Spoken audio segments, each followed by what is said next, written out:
Okay, welcome to this third keynote speech. We've already had two great keynote speeches, and I've no doubt we're in for another treat with Catherine. Many of you know Catherine, but for those who don't, Catherine is currently an external member of the Bank of England's Monetary Policy Committee. Very soon she's to be honorary professor here at the University of Manchester and associated with the Productivity Institute and taking over running the investment and finance strand of the institution's research program for the Productivity Institute. So we're looking forward to her contribution there. I'll just get my notes.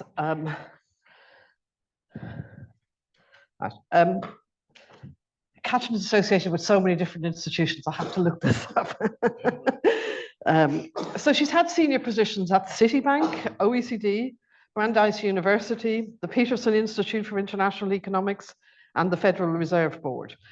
And in addition to that, she's advisor to the European Investment Bank and the Federal Reserve Boards of Chicago, Boston, and New York. And I'm sure I've missed quite a number of things here. So Catherine has a very good pedigree in terms of being involved in work that has intellectual rigor, but also she's very familiar with this policy environment and how research feeds into policy. Catherine's going to talk about the cost of capital in UK business investment. As many of you know, the UK has a chronic investment problem. And when we look at the productivity slowdown in the UK relative to other countries, investment seems to be a lot of the story. So Catherine is going to tell us more about that story. So over to you. Great. Well, thank you very much, Mary, for the introduction and for the invitation to come here to Alliance Manchester Business School with the auspices of ESCO. So I see a lot of students in the audience here. That's great, because what I'm going to be doing here is talking about a lot of potential research projects. In the course of the next, they said I was supposed to talk for an hour, but it seems like a really long time. I was a professor a long time ago at Brandeis University, and yes, I know how to time it to the bell, but more recently, people like to have shorter commentaries and then ask more questions. So I hope to do that here, so that there's leaving plenty of time to talk about issues and potential research projects. And that's why it says measurement challenges and research opportunities. So Mary said that the UK business investment has lagged over time. It is at the bottom of the league tables when we think about the advanced economies. It is the main topic for the second year of the Productivity Institute's research agenda. Last year, it was productivity itself, investigating productivity itself. And then this year, the examination is on investment. So let's talk about what I'm going to be addressing here today. First, I'm going to set the stage. I think probably over the last 2 days or last 2.5 days, you have seen a lot about UK business investment. That it has underperformed and that productivity growth as well has been slow. But I'm going to show you a couple of additional probably the same slides as you've seen before, but I'm going to set the stage. Then I'm going to, I am in a position of being a central banker. And so I think it is important to ask a question: why do central bankers care? Why am I involved in a project that is about UK business investment? It's not obvious that a central banker should care about business investment, but you can see here that the main reasons are investment is both cyclical on the demand side, as well as plays an important role in the so-called quote speed limit of central bankers. And the other thing, of course, is that if you go back to Macro 101, interest rates play a central role in investment theory. And there should be, one would think, those of us who work for a central bank kind of think that what we do with the policy rate, even though it's a very short-term rate, that it has implications over the entire yield curve, and that therefore somehow what we do does play out in terms of in business investment. I'm going to present and spend a little time on a new framework.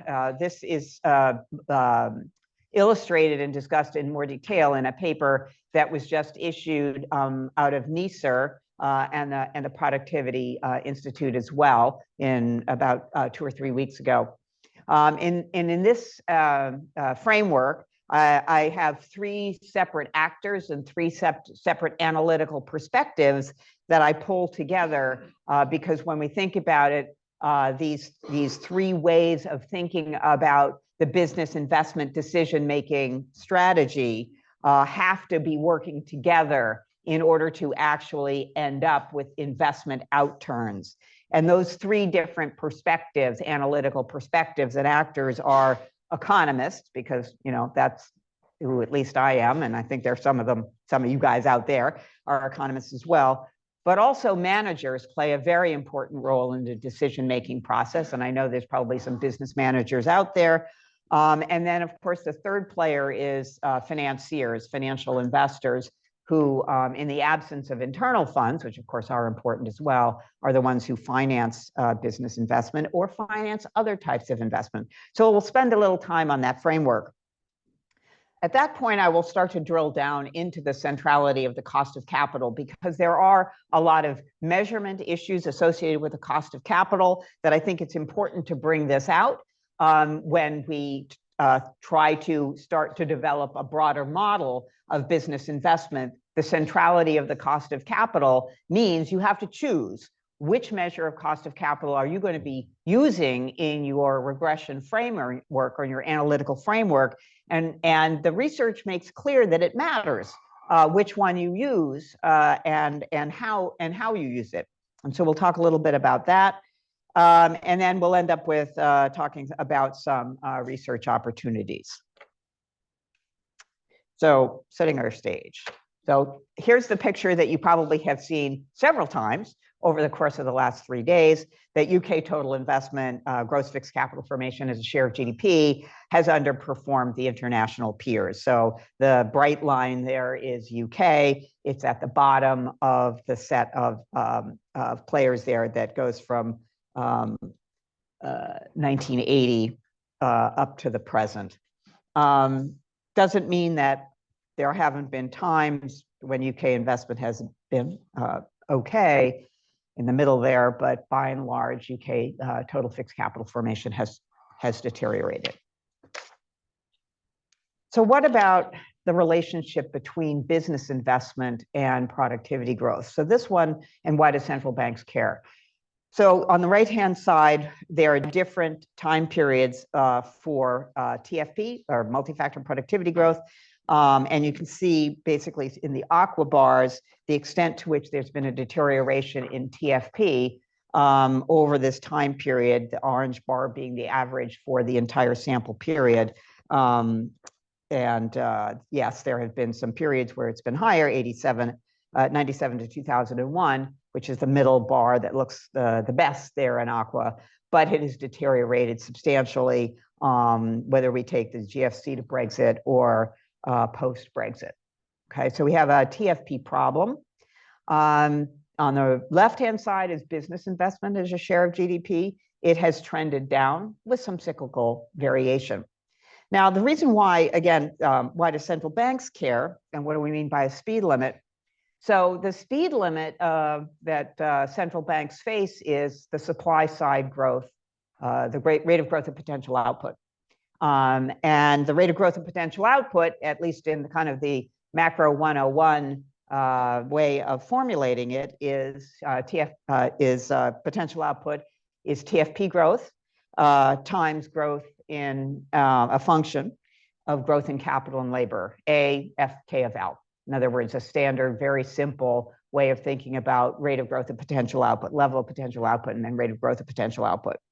Now, there is a relationship, between TFP growth and rate of growth of capital. That's not a separable relationship between TFP and capital. And we can think of that in a number of different formulations. We can think about it in terms of an equity market. For example, equity market booms are associated with higher rate of growth of innovation.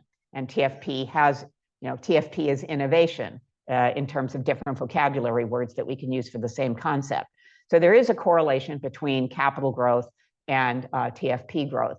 We can see that in even greater sense if we drill down into the type of capital, intangibles versus tangibles.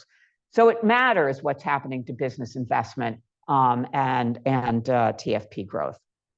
So for a central bank, constraints on the rate of growth of potential output effectively, in a macroeconomic sense, constrains how fast aggregate demand can grow in the economy.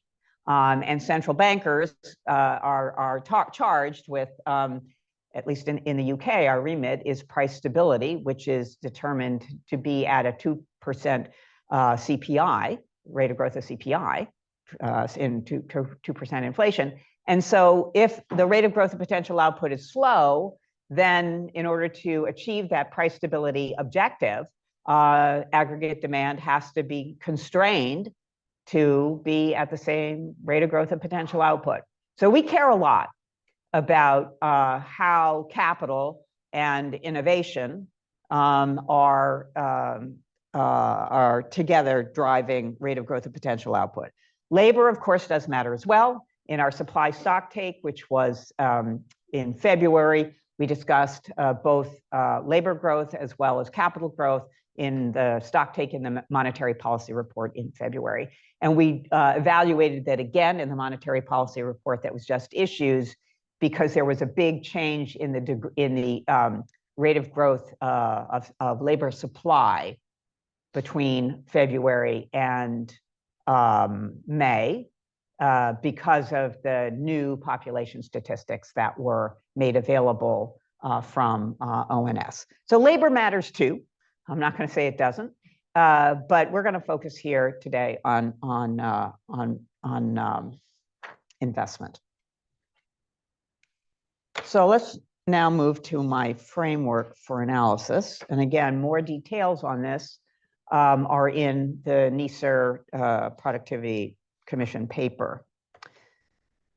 So this is the Venn diagram, and it is that intersection of the economic equation, the manager's decision, and the financier's role, that intersection of the three circles that is going to determine whether investment is undertaken or not. Economists are going to give us an equation, and I'll show it to you in just a minute. Economists are going to give us an equation that by an economic framework should be driving a investment decision. Managers have a different equation. And we're going to talk about where that equation comes from. But they have a different equation on which they make their decisions about whether to undertake an investment within the company or not. And then financiers, we can think of them as banks or equity investors. And of course, there's lots of other players in the financial field. But ultimately, if internal funds are not the source of investment finance within a company, you got to go out to the market. You either have to get bank funding or you have to get market-based funding.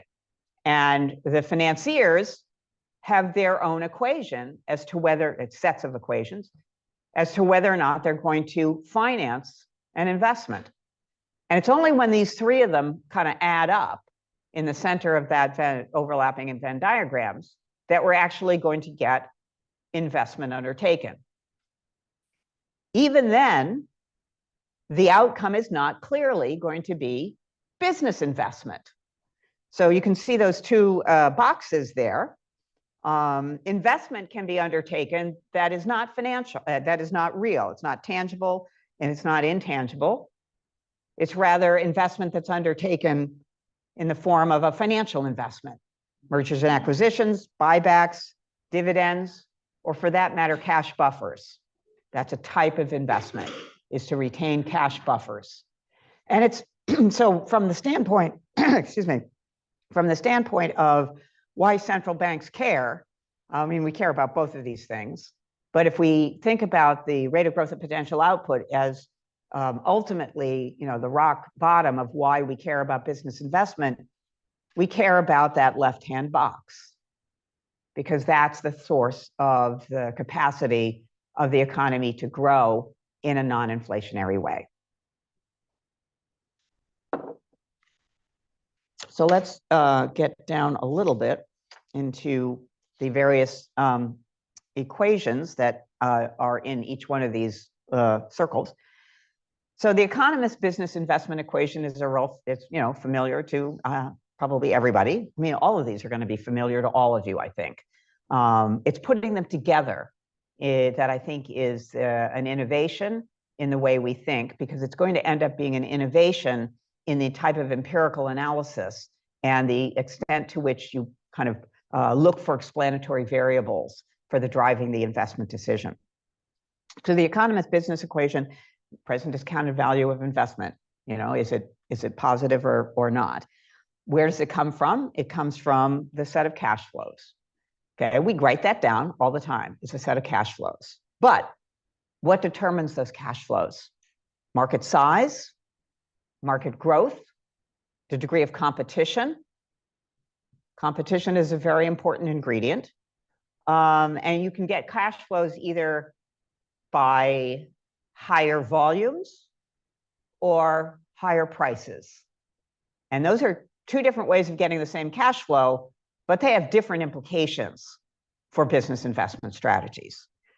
Okay, discount rate, is usually people put in a policy rate there, or perhaps a 10-year sovereign bond yield as a discount rate, safe rate.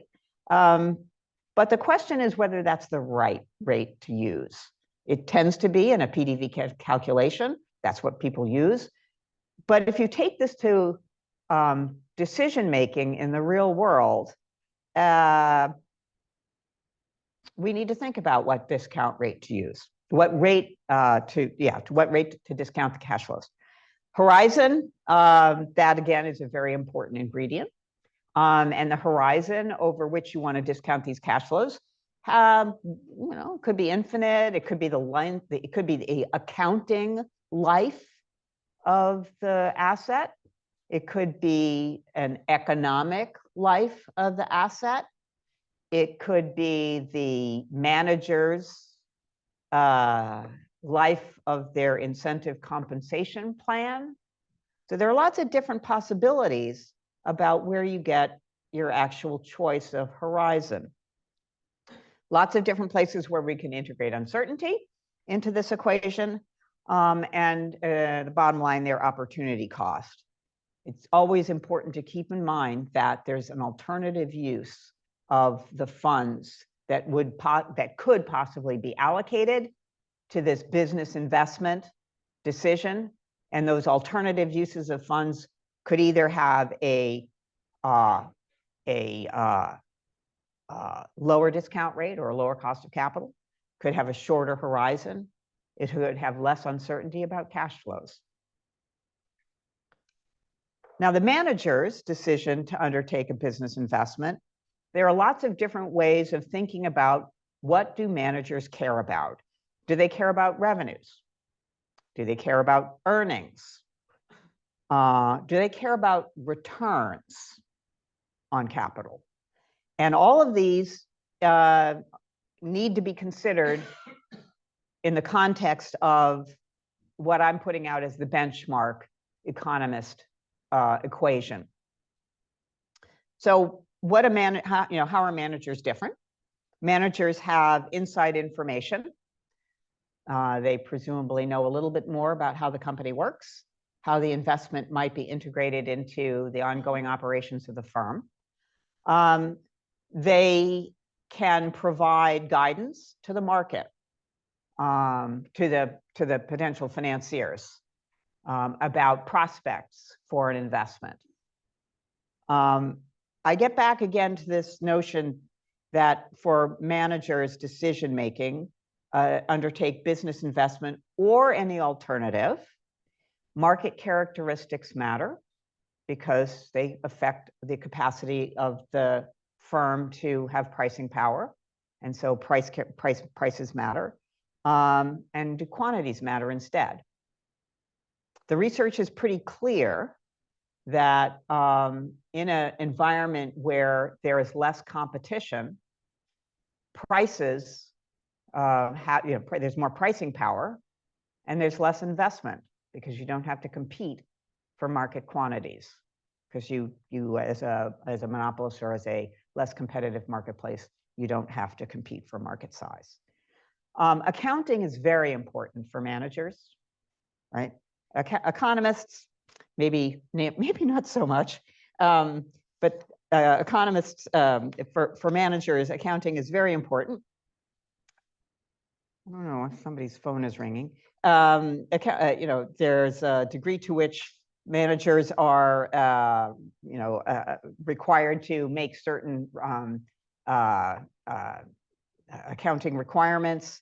Again, I cut back to, does the business investment have a life associated with the depreciation schedule, or does it have a life based on economic value? So accounting is very important for managers. On cost of capital measures, and it's in orange here because this is going to be our central question that we're going to dive into. There are a lot of different ways of measuring the cost of capital from the manager's perspective. They can use the monetary policy rate, but they probably don't. Do they use a weighted average cost of capital? This is an ex post measure that we can get from the balance sheet of firms. Do they use return on invested capital? Different measure. It's also ex post. We can look at that from the balance sheet data of firms. Or do they use a hurdle rate? A hurdle rate is ex ante. It's an ex ante decision that any investment needs to achieve a certain hurdle rate before it is undertaken by the manager. That is across the board why it's just a decision. It's a hurdle rate. What do we know about the differences between these different measures? What role does the difference between these various measures play in affecting business investment? We're going to find that it's pretty important. And the ex ante versus ex post, I think, is an interesting direction to pursue for research. Now, horizon also matters for managers, and we can find that the length of time that they have been the manager in the firm, in some cases the nationality, the specialized knowledge. These are all different factors that will affect the horizon over which the manager is expecting the return on the investment to take place. And then lastly, there's quite a bit of evidence that incentive compensation plans affect the decision to undertake certain types of investment. This is developed in more detail in the framework paper, but basically what research has found in the US context is that managers are far more likely to just, quote, unquote, just make earnings guidance, thus bringing together the first and the second, the first and the third point on this chart. Managers are far more likely to just make earnings guidance by cutting R&D. And so if R&D is something that you believe that it needs to be undertaken smoothly in order to achieve its objective for the innovation outcome, then pausing the R&D function in order to make your earnings guidance has implications for innovation, for TFP, and for the speed limit of the economy. Different types of incentive compensation plans have different implications for whether or not tangible or intangible investment is paused in the course of trying to make sure that the manager reaches the earnings requirements of their incentive compensation plan. So lots of opportunity to do good research on that topic. Now, the third group, the third actor in this, is the financiers. I call them financiers because financial institutions kind of takes up too much space. So there are two different groups here that I've just noted, and in the box at the top, I'm just talking about debt and equity. Yes, there's a much more complex landscape of players in the financial markets, but I do think that that these two kind of will capture what we need to be talking about here. So what is the value of the financial exposure relative to the economist cash flows? If we use the economist model as the benchmark, there's a financial exposure. How does it relate to the cash flows? Is it the same horizon? Do the cash flows vary by different, different dynamics between the loan or the equity and the underlying cash flows of the underlying business asset? These are important ingredients when thinking about the financial exposure. An important question is where does a financial investor get the information? They probably get it from the manager. Maybe they get it from a consultant who has subject matter expertise on the type of investment that's being undertaken. But in other words, there are a variety of different ways of having a convergence in the understanding between what managers say the project is going to reveal in terms of cash flows and cash flow dynamics, total horizon and dynamics, and what the financial investor needs to have in order to undertake the financial investment. Expected return, this is again the orange because it relates to the cost of capital. So there's expected returns on these two different kinds of debt versus equity. Where does the expected return come from? Comes from the credit spread. It also comes from the probability of default and the risk-free return and the market risk premium. Okay, so all of those are ways of thinking about the quote-unquote cost of capital for a financier, and how does that relate to the expected return on the investment? How do those cost of capital for the financier relate to the cost of capital as viewed from the manager perspective, and how does any of that relate to the discount rate that we saw was an important ingredient in the economist benchmark?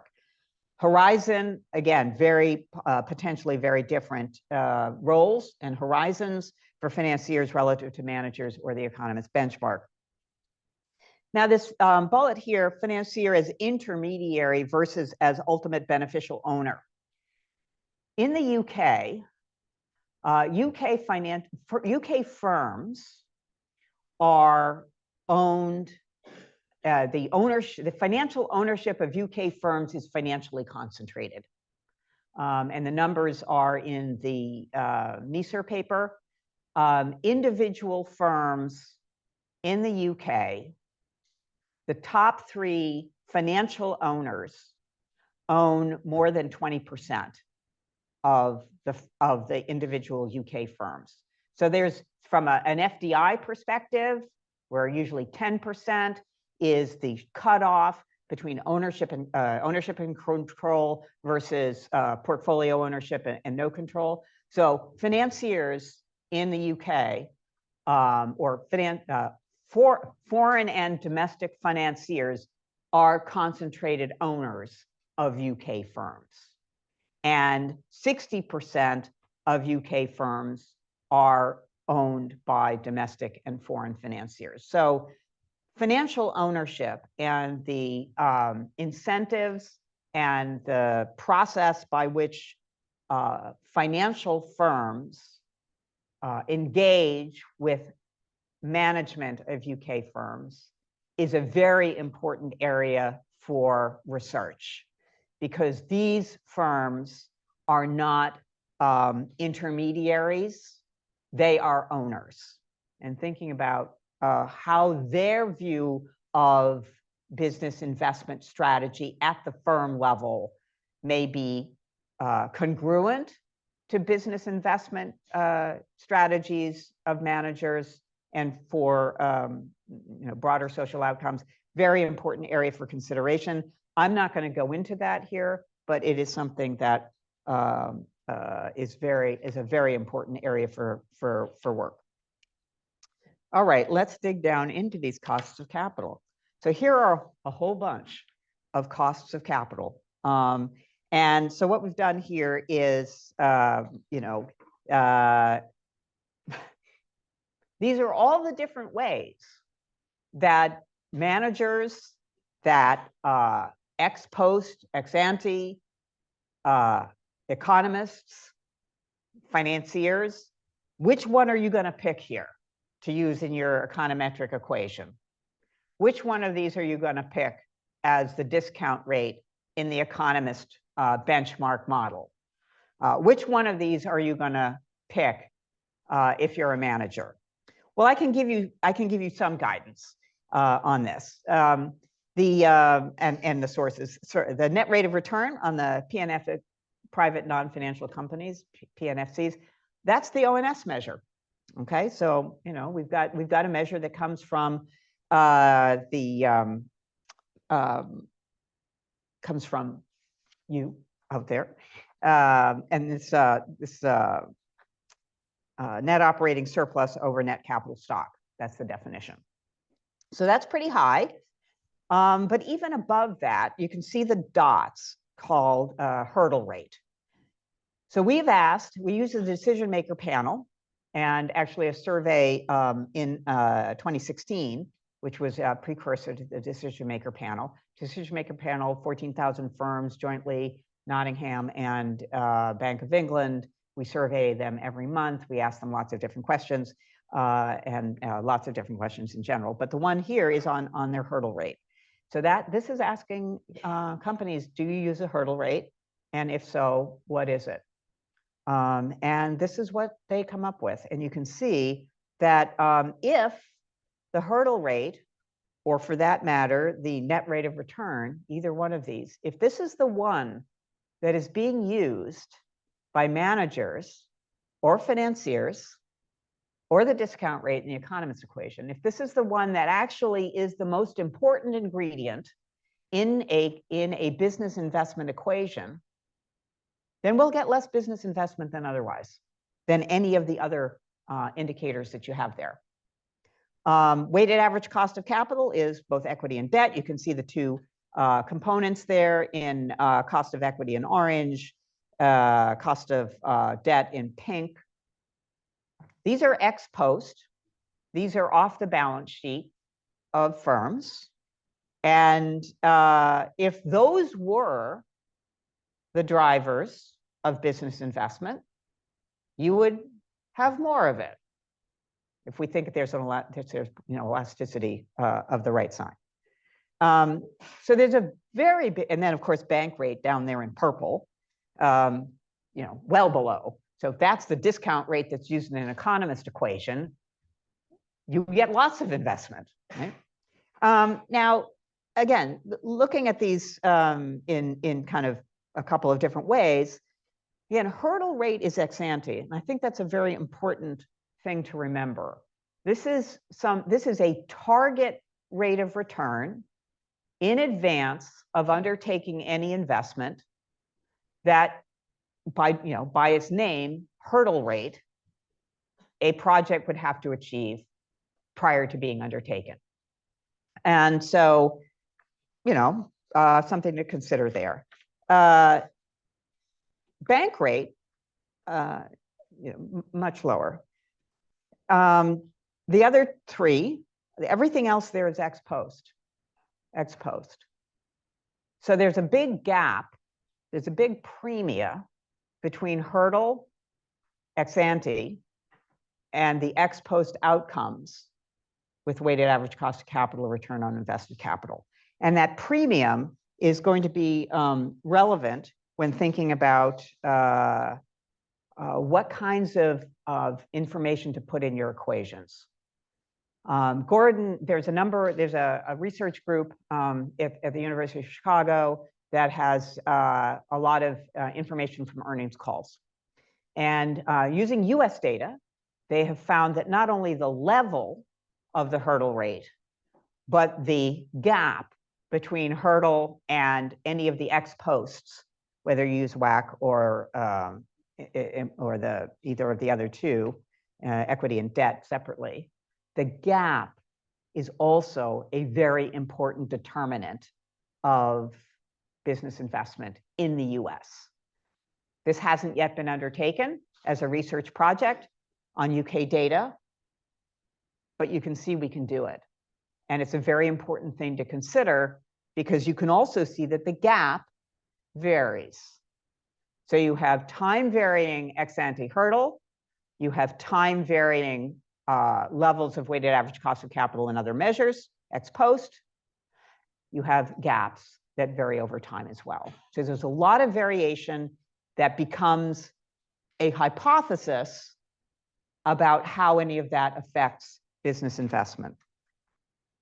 Let's see, anything else? So when we think about it, taking this into econometric research, the time varying premia implies that the elasticity between any level cost of capital measure and business investment will be lower than if you just use the level itself.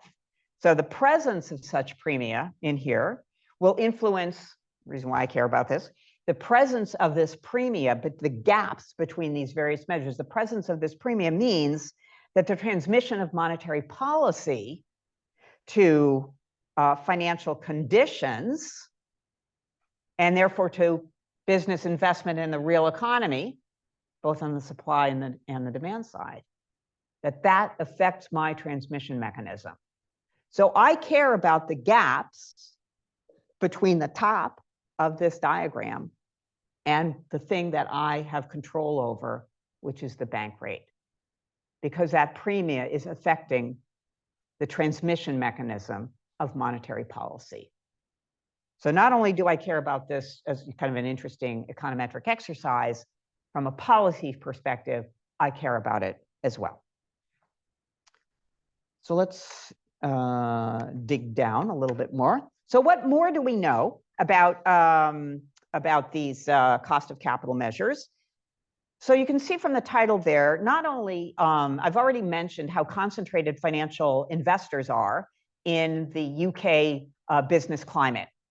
UK investment is also very concentrated in a very small number of firms. So 50% of UK investment is undertaken by 0.5% of large multinationals, foreign-owned multinationals. So it's natural to ask the question, do returns on capital vary by firm size? And you can see here by all of the different measures that, in fact, there is quite a bit of variation across all firm sizes in terms of the rate of return to capital, rate of return on invested capital. So, and it goes, again, this gap varies with bank rate.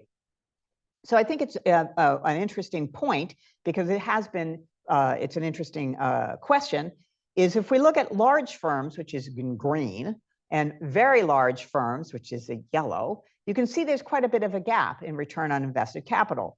Now, does that mean that the very large firms are not very productive in their use of capital? We have to remember that ROIC takes account of taxes. So very large firms versus medium-sized firms, very large firms do engage in a degree of tax planning. And research that I cite in the Neisser paper shows that foreign flag multinationals report lower profits, therefore lower return on invested capital than domestic standalones do, and that their profits are lower the more highly levered they are, the more they have intangible assets, the more they are headquartered in tax-advantaged jurisdictions. No surprise about that. And so the question is, okay, so they're not paying taxes. What are they doing with the tax savings? Could be using it for investment. We don't know that. It's an important thing to investigate, and we can do that. I think there's research underway, but it's an important thing to look at. So what more do we know about hurdle rates? Because they are at the top of the leaderboard there in terms of ways of discounting the return to undertaking an investment. So what do we know about hurdle rates? It's the highest. It's the managerial measure, ex ante, and it has this premium. So this is part of the most recent decision maker panel survey. It literally, the ink's not dry on this. Some preliminary material has already been is now available, but this is just coming out, and we can show that hurdle rates, the use of hurdle rates, are more common for large, in other words, large and externally financed firms. So the size over on the left-hand panel, hurdle rates are more commonly used at large firms, and if they are using some form of external finance. So that's in the right-hand panel. So why does this make sense that this hurdle rates would be used? And you also note that it's 40% of the largest firms do use a hurdle rate. So it's not like everybody uses a hurdle rate. Small firms don't. It's about 15%, 20%. So there are several different reasons why a large firm might use a hurdle rate. Externally, firms will use, or managers will use a hurdle rate because this is the way they can provide market guidance. In the management literature, there's in my other paper, there's a great quote from McKinsey that basically says managers aim high. They aim above weighted average cost of capital, because if they don't, they're not generating returns to the firm. So managers are told, they are taught to aim high, not to aim for, what the cost of capital is based on your debt and equity portfolio. Aim higher than that, because you look like you're a good manager to aim high. Another possibility, of course, is you aim high ex ante because you are uncertain about the returns that end up being lower, perhaps based on weighted average cost of capital and return on invested capital. So you aim high because of uncertainty. From an internal to the firm perspective, there is quite a bit of research that indicates that if you are a large multinational with multiple divisions and geographic dispersion, then in order to create coordination across different managers, you just tell them to achieve a certain hurdle rate. So it keeps managers in alignment in the internal situation. So hurdle rates are also more common among tangible investment sectors. Now, I find this interesting, actually, because so you've got tangible real estate, production, manufacturing, transport up at the top of this, and then IT and so forth down at the bottom, services. So hurdle rates are more common among the tangible investment sectors in this most recent DMP survey. I do find this interesting because intangibles generally are harder to value. And so you would think in some sense that you sort of pick some number to sort of provide some guidance on what you wanted in terms of your intangible investment. But that's not what's reported. Now, the other thing that I think is important to consider when we look at these data on hurdle rates and other measures of cost of capital and so forth is the lines that I have shown you before have been the mean or the median of the measures. But here I'm showing you the median hurdle rate in terms of a distribution. And this distribution over time, so we've got hurdle rates, the distribution of hurdle rates in different buckets along the horizontal axis. We have different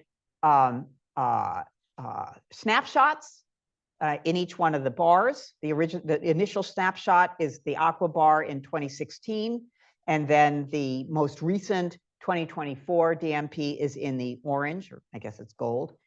And what you can see here is that this distribution is quite wide across the choice of hurdle rate from 5 to above 20. That's a pretty broad definition of a hurdle rate, of what you want as a hurdle.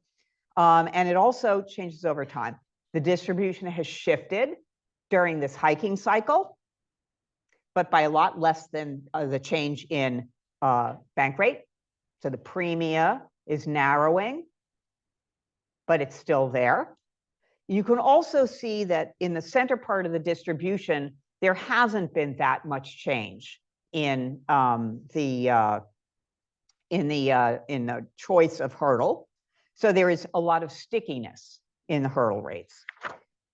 How much does uncertainty play a role in hurdle rates? More work to be done there.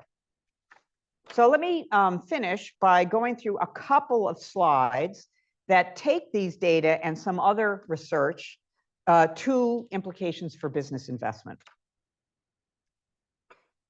So let's look at the hurdle rates, cost of capital, and investment in this hiking cycle. So on the left-hand panel, this is what companies use if they do not use hurdle rates. So I say on average between 20, 30%, 40% at the top, firms use hurdle rates. If they don't use a hurdle rate, what do they do? A number of them don't use a hurdle rate. They just have a fixed period over which they make their investment decisions. That really points to an accounting depreciation role in driving the investment decision. You've got a 5-year depreciation cycle on a piece of equipment. You get an interest tax shield or a depreciation tax shield from an accounting perspective. You don't want to lose that. So you put in a new piece of equipment when your accounting tax shield goes away. The other thing makes the point here is looking at the right-hand panel. This is interest rate sensitivity of an investment. If you do use a hurdle rate, you are more sensitive than if you use accounting or ad hoc. Now that kind of makes sense because at least there's some relationship between a hurdle rate and the underlying bank rate. There is some relationship. But I might note that in this DMP survey, we have found that 72% of firms have not changed their strategy, despite the fact that bank rates gone up by more than 500 basis points. So from the standpoint of a monetary policymaker who thinks that their change in bank rate has an implication for investment in the economy, that is a sobering observation. That 72% of firms don't seem to care what we do. Anyway, so if hurdle rates or accounting rates and interest rates don't really seem to matter for firms in making their investment decision, what does? So this is the regression coefficients from a recent paper from the IMF on looking at what it is that drives business investment in the United Kingdom. And the center of that in yellow are effective interest rates, zero impact. Retained earnings, yes, profits matter. If you're profitable, then you are likely to more likely to invest. But the most important one there is in pink, and that is sales. In other words, if you're growing, if you're selling more stuff, then it is more likely that you will undertake investment. So really the sales driver is the more important driver in this exercise in comparison to other factors, including interest rates. So if sales matter for UK investment, what do we know about sales? So this is very, it's again, hot off the press work coming from researchers in the Bank of England, again, using the DMP survey data. In this case, we're looking at the difference between sales expectations and sales outcomes. And we're going to look at that gap between expectations and outcomes and correlate that with investment strategy. So on the right-hand panel, you can see investment expectations in orange, and then investment sales outcomes in blue.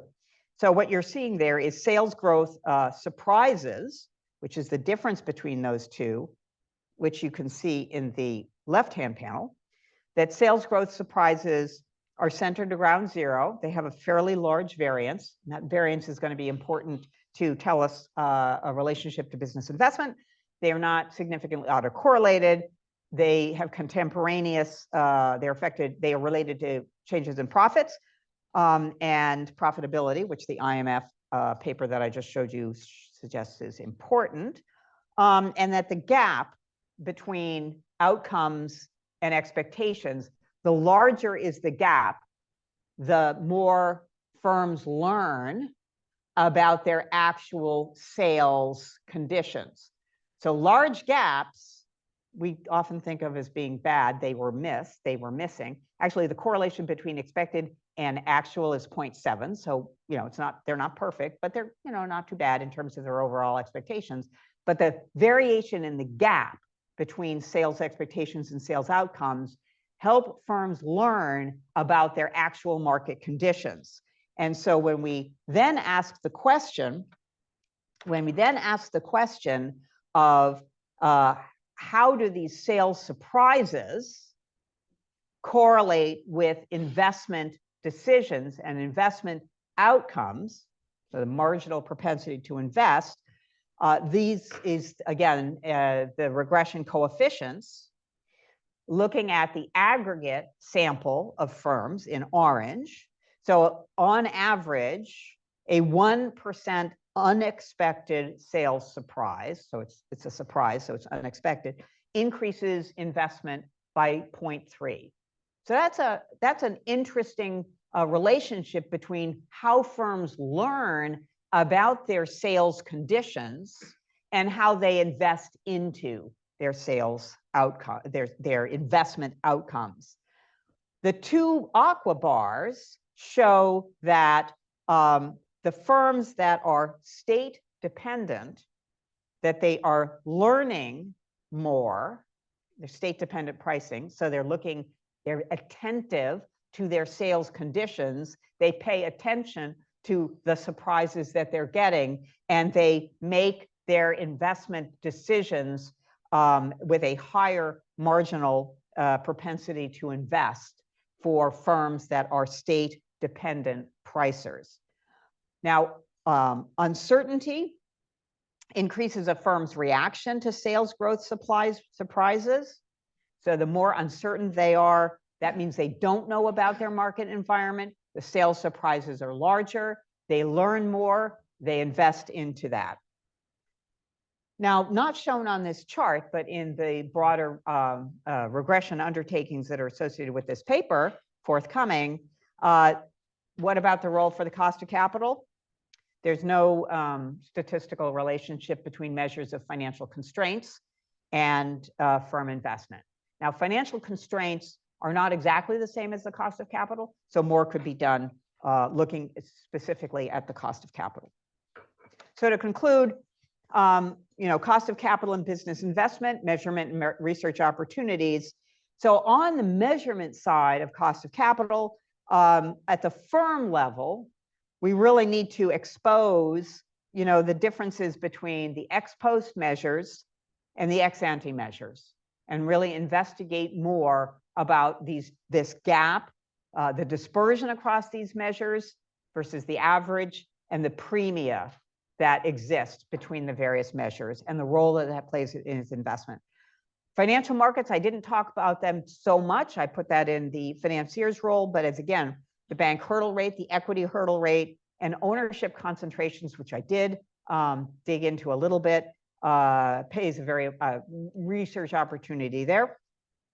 For those of you who are business types, accounting versus economic measures, internal versus external incentives, a lot of work to be done on the manager's side of decision making. On the implications for business investment, so size and characteristics, ownership, a lot about firm characteristics that needs to be incorporated into analysis. Does it matter if it's a foreign owner or is it a domestic owner? Does it really matter large versus small? These are hypotheses. In my mind, the answers are yes. How much does it matter? But we don't actually have that research done yet, and it should be done for the UK. Manager characteristics. There is some work on this for the UK that I cite in the other paper. more to be done. Product market characteristics. What, global exposure, important question these days, competition, tax, and uncertainty. These are marketplace characteristics. The IMF paper shows that that is important. The sales surprise paper shows that important. We need to know more about marketplace characteristics in the UK and how those relate to business investment in the UK. And we could, by the way, do this at the regional level, because there is now information on these things at the regional level. I was out at the poster session last night and looking at all of the different regional data that is now being generated at ONS. Financial market characteristics, I've already talked enough about that, but a lot of work to be done there.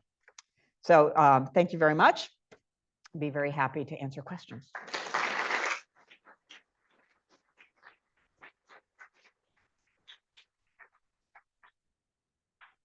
Okay, so we have about 20 minutes, 15 to 20 minutes for questions. I think we have a lot of questions and quite a number online as well. So I'll start with Paul. Should we take a few? So Paul and Martin, and just next to Martin, and then Bernard. If we could take those 4 questions, is that okay, Catherine? Yep. And we have lots of questions online. Paul Mizzen from King's Business School. Thank you, Catherine, for a great speech. Really interesting. That there's a huge dearth of research on investment, and so it's really welcome to see the work that you're doing.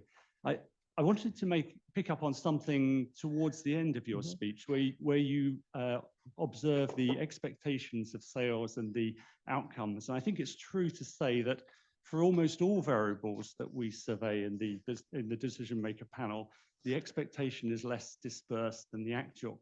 And that suggests a certain overconfidence of the surveyed participants in the future compared to the outcomes, and less awareness of the number of positive and more negative outcomes that could eventually arise over the horizon they're being asked about.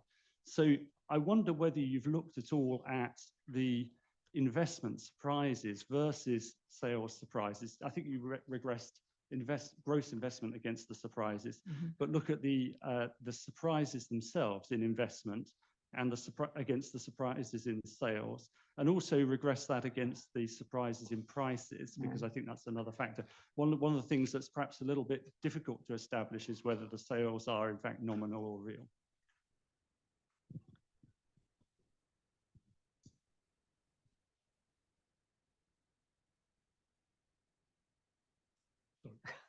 Martin Wheel from King's College and ESCO. A couple of questions, please. Your chart on the hurdle rates suggested that actually the modal bucket was 20% plus. That seems to me to imply that quite a lot of companies probably had a hurdle rate of 25%. Do they actually believe they're going to get these rates of return ex ante, and do they actually get them ex post? I would have thought probably not. Then the second question was whether you've looked at why the return on invested capital differs from the ONS estimate of the rate of return. You might think that they would be, representing the same concept, and therefore they ought to be something close to the same thing. Thank you very much. Actually, just one more here, and then is that 3 questions? 3 is good. Yep, here next to Martin. Katsushi Imai, Economics Department of the University of Manchester. Thank you for extremely rich presentation. You mentioned 50% of the UK investment is undertaken by 0.5% of large firms. These are multinational firms. So that means the actual investment decision, particularly on the business side, is a sort of based on the considerations open market.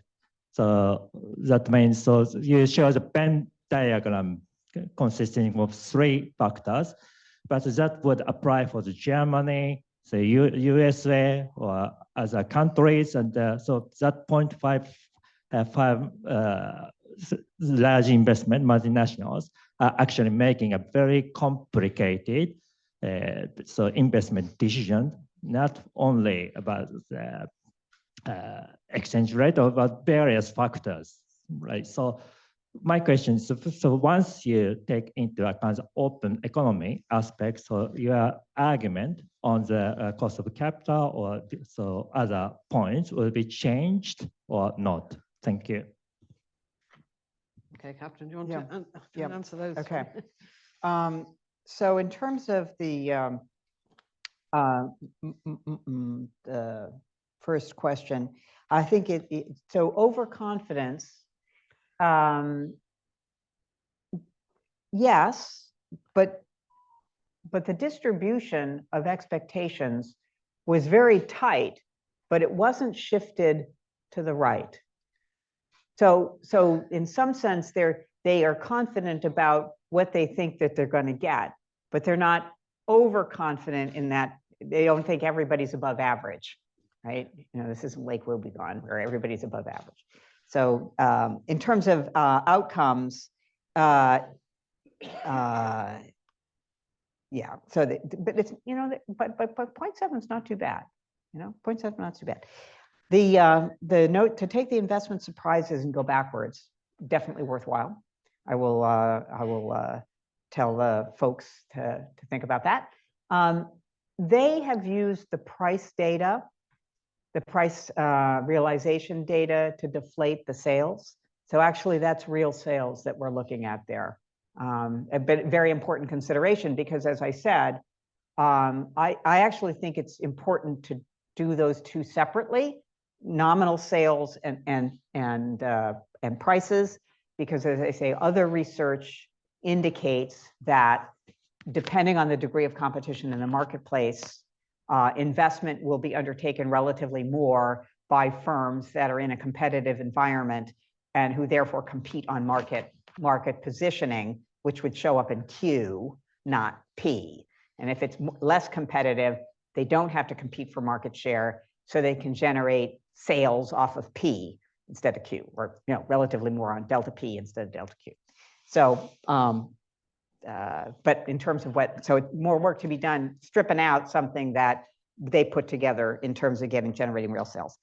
So a hurdle rate, with 20%. So I think it's 20% versus ex ante versus what they actually got, which was weighted average cost of capital, return on invested capital, a better measure.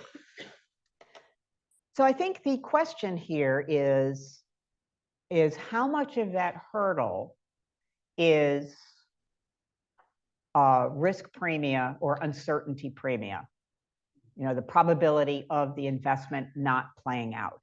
I don't have an answer to that. I think that's a really important question for the management literature people. I mean, I know I have taught at a business school, so I have taught business people. Talk to them all the time. But what exactly are they thinking about? Because I don't believe that they believe that they're going to get 20, but do they get 15 plus 5 percentage points of that 20 is the probability that they aren't going to, that this investment's not going to play out. I don't know the answer to that. I think it's a research topic. The difference between the ONS and the underlying difference, I have that written down here, but I can't quite find it off the top of my head. But there is a difference in terms of stock versus invested capital stock versus invested capital, then I think there is a difference in the definition between these two measures that makes sense given that they are not the same. So let's see, ONS, net ROR, it's the ex post outcome of net operating surplus and net capital over the net capital stock. ROIC is ex post outcome of net operating profit after tax over invested capital, both plant and equipment and intangibles. So we could delve down into the data more deeply, but I think that they are different concepts. Last question on the sort of the Venn diagram and whether or not to think about that in terms of the local environment versus a more global one. It is certainly the case, and there is some very good research done on how the investment decision you're a multinational, you're making an investment decision for the multinational as a whole.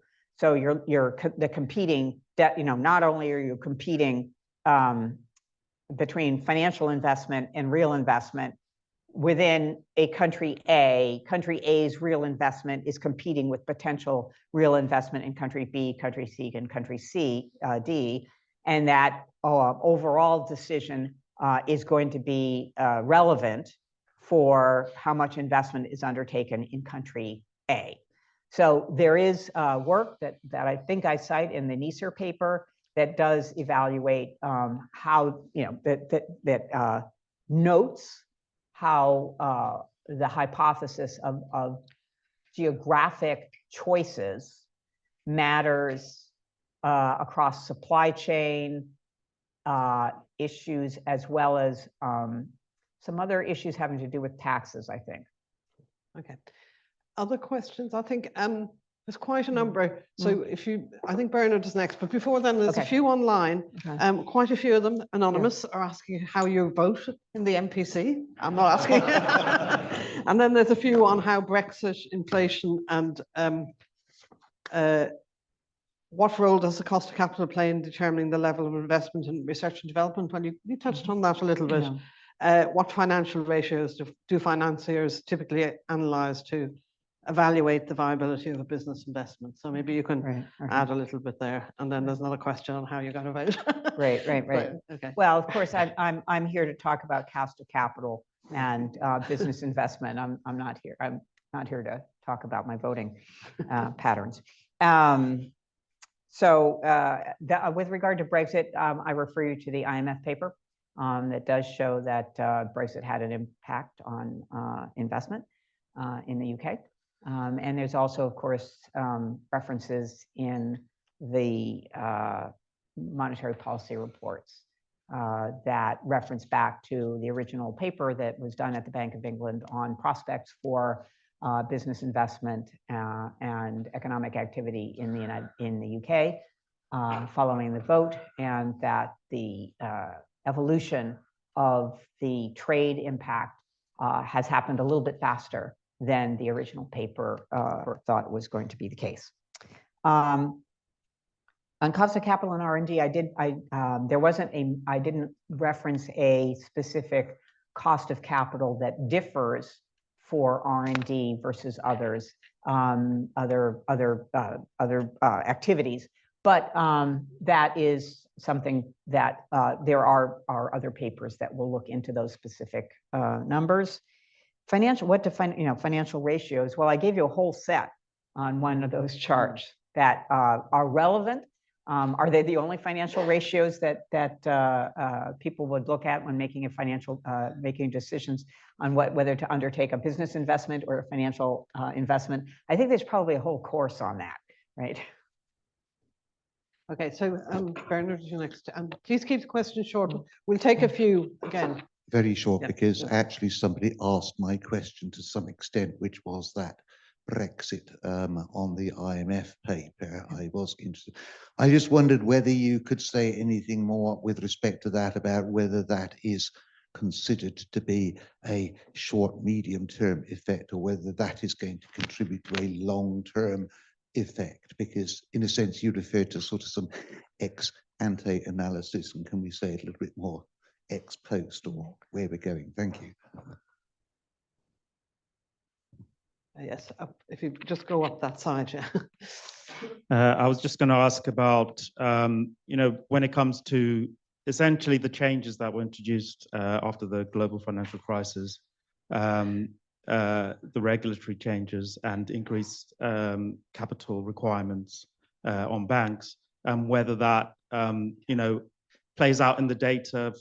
You talked about basically, has there been a shift because of the chase for yield as a result of the increased regulatory requirements and commercial banks increasing the attractiveness of private capital? Has there been a shift away from real investment towards basically more M&A and asset stripping because of their short-term investment horizons? We'll go this side now, Richard. Richard Hayes, ONS.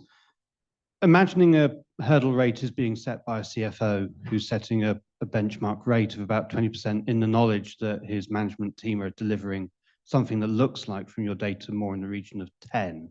You talked about risk premia in the hurdle rate, but is there potentially also, considering our next session is about management practices, some sort of discount rate that the hurdle that is being implied in the hurdle rate, where the CFO is taking account in some ways of the management skill of the team who are being set a target of 20 and achieving 10 ex ante? There was one, sorry, here I think was next. And let's take one more and then you can answer, and then well, we're nearly out of time, but we can take a couple more. It's up to you if you want to continue. There seems to be a lot of interest. I'm here. Yeah. Okay, go ahead. Thomas Treeps, Loughborough University. To what extent might rent explain the difference between these different measures of cost of capital? A monopoly rent. No, yeah. Okay. Do you want to? Yeah. So on the Brexit question, I think that it would be interesting to pursue that through the lens of sales surprises, because those have changed over time as the environment has evolved, and so potential for a research project there. With regard to regulatory environment, chase for yield, M&A, and that sort of thing, I make a reference to research in the framework paper that concludes that by and large, banks do not make their profits from lending. They are profitable through other channels. And now that's not the same as chase for yield or M&A, and it isn't necessarily related to regulatory changes. But the role that the financial system is playing in financing investment in the UK, as I said, is an area that I think it warrants significantly more research. Your question about CFOs and so forth, and undertaking a discount rate on management skill. As I said, there is research that makes clear that the larger firms are using the hurdle rate as a coordinating device across the jurisdictions. So one way to test the hypothesis that it could be, is the hurdle rate higher the more geographically dispersed or the more lines of business research, disperse the lines of business within a firm? That would be one first test. The second test might then ask, what do we know about management tenure at the geographic locations and in the lines of business? I mean, we can get that information about management tenure. Now, if you think skill and tenure are positively related, which in itself is a hypothesis one could evaluate, then you could try to get at this question. It's an interesting thing to pursue in the management fields. Monopoly rents and outcomes. Well, a monopolist usually does manage to get higher returns on investment. Again, more through prices than quantities. And that would be, so they get a higher return on the investment, but they undertake less of it. Everything else being equal. Right, I think there's one up at the back here, their hand up for quite a while at the very back. And maybe, yeah. Thank Sarah, you. if you go up to Philip, and then that'll be it, I think. Two more questions, okay. That's all we can do, yeah. Sophie Peabody, ONS. Just a quick question on your graph about 50% of investment coming from 0.5% of multinationals. What was the source of that data, and how were the firms broken down by size? Was it employees or GVA? I'm just curious about that. So the source of the data is from the OECD the paper is referenced in the NISR paper. So there's a reference there from my friends at the OECD, and that particular is GVA. There's the share of investment, the 0.5% of firms account for more, get this right, the 0.5% of firms account for more, for less employment and less sales, but more investment, right? So there's a bar chart that is, I think I've replicated it in the NISR paper, but if I haven't, there's a reference there. So it's compared to other countries as well. So it's by employment, sales, and investment. Last question, Philip. Thank you very much. So Philip Wales, NISRA. It was a great talk. It was really interesting. Two questions. When you look at this, clearly it's quite a sobering message for monetary policy makers. I'm wondering how your findings here make you reflect on the transmission mechanism, and when you think about the decisions that the bank makes, how does this kind of discount the impact of the decisions that you're making, I suppose, and are there any changes you'd want to see or to better understand how transmission mechanism is working? And the second part, clearly we have quite an incentive regime in place for investment here in the UK. It's a very big incentive, I suppose, on lots of metrics. Does this research make you think we can do better in terms of targeting support for encouraging investment in the UK context than we are at the moment? On the monetary policy question, I've written a lot on the monetary policy transmission mechanism and how I think it works. I'm going to note that the low elasticity of investment with respect to policy rates is not unique to the UK. This is across the board. And so what it basically implies is that monetary policy works indirectly through sales, the sales environment, both Q and P, and therefore the overall marketplace structure, that is the way monetary policy works, indirectly through sales. It also works directly on households, and that is very dependent on the nature of the mortgage and rental market. So again, across countries, you will get different transmission mechanisms through the households based on ownership, rental, and characteristics of wealth holdings. And so am I sobered by the research here? No, because in some sense, we already knew this.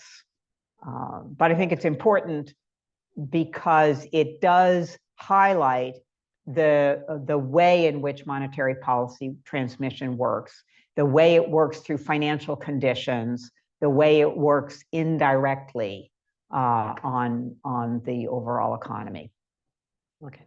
Well, I'd like to thank Catherine again for a wonderful talk.